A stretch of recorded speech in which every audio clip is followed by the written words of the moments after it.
ଯାଉ ଆମେ ପ୍ରତି କୋଣେ କୋଣେ ଯୀଶୁ ମୁକ୍ତି ଦିଅନ୍ତି। କହି ଯାଉ ଆମେ ପ୍ରତି କାନେ କାନେ ଯୀଶୁ ହିଁ ଶାନ୍ତି ଦିଅନ୍ତି। ପ୍ରିୟ ଶ୍ରୋତା ବନ୍ଧୁ, ପ୍ରଭୁ ଶ୍ରୀଖ୍ରୀଷ୍ଟଙ୍କ ମହତ୍ ନାମରେ ଆପଣଙ୍କୁ ଶୁଭେଚ୍ଛା। ପବିତ୍ର ବାଇବଲର ମାଥ୍ୟୁ ଲିଖିତ ସୁସମାଚାର 10 ଅଧ୍ୟାୟର 15 ପଦରେ ଆମମାନେ ଏହିପରି ପାଠ କରୁ, ମୁଁ ତୁମମାନଙ୍କୁ ସତ୍ୟ କହୁଅଛି, ବିଚାର ଦିନରେ ସେହି ନଗରର ଦଶା ଅପେକ୍ଷା ସୋଦୋମ ଓ ଗମୋରା ଦେଶର ଦଶା ସହନୀୟ ହେବ।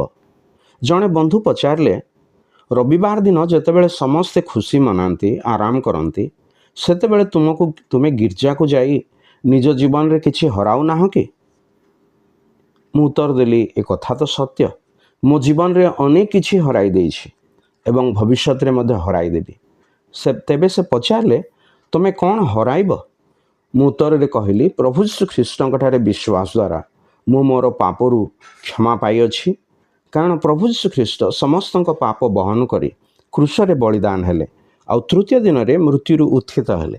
ଯିଏ କେହି ତାଙ୍କଠାରେ ବିଶ୍ୱାସ କରେ ସେ ପାପ କ୍ଷମା ପାଏ ଓ ନରକ ଦଣ୍ଡରୁ ରକ୍ଷା ପାଏ। ପ୍ରଭୁ ଯୀଶୁଖ୍ରୀଷ୍ଟଙ୍କଠାରେ ବିଶ୍ୱାସ ଦ୍ୱାରା ମୁଁ ଈଶ୍ୱରଙ୍କ କ୍ରୋଧ ରୂପୀ ଦଣ୍ଡକୁ ହରାଇଛି, ନରକର ଦଣ୍ଡକୁ ହରାଇଛି, ଚିରନ୍ତନ ଦଣ୍ଡକୁ ହରାଇଛି, ରୋଦନ ଓ ଦନ୍ତର କିଳିମିଳି କରିବା ହରାଇଛି। ଏହିସବୁ ତ ହରାଇଛି, ମାତ୍ର ଈଶ୍ୱରଙ୍କ ଠାରୁ ପାପ କ୍ଷମା ପାଇଅଛି, ଶାନ୍ତି ପାଇଅଛି, ମିଳନ ପାଇଅଛି, ସ୍ୱର୍ଗ ପାଇଅଛି। ଯିଏ ପ୍ରଭୁ ଶ୍ରୀଖ୍ରୀଷ୍ଟଙ୍କଠାରେ ବିଶ୍ୱାସ କରେ ନାହିଁ, ତାହାର ଦଶା ଅପେକ୍ଷା ସୋଦୋମ ଓ ଗମୋରାର ଦଶା ଅଧିକ ସହନୀୟ ହେବ। ଆପଣ ନିଜ ପାଇଁ କ'ଣ ହରାଇବାକୁ ଚାହାନ୍ତି ଓ କ'ଣ ପାଇବାକୁ ଚାହାନ୍ତି?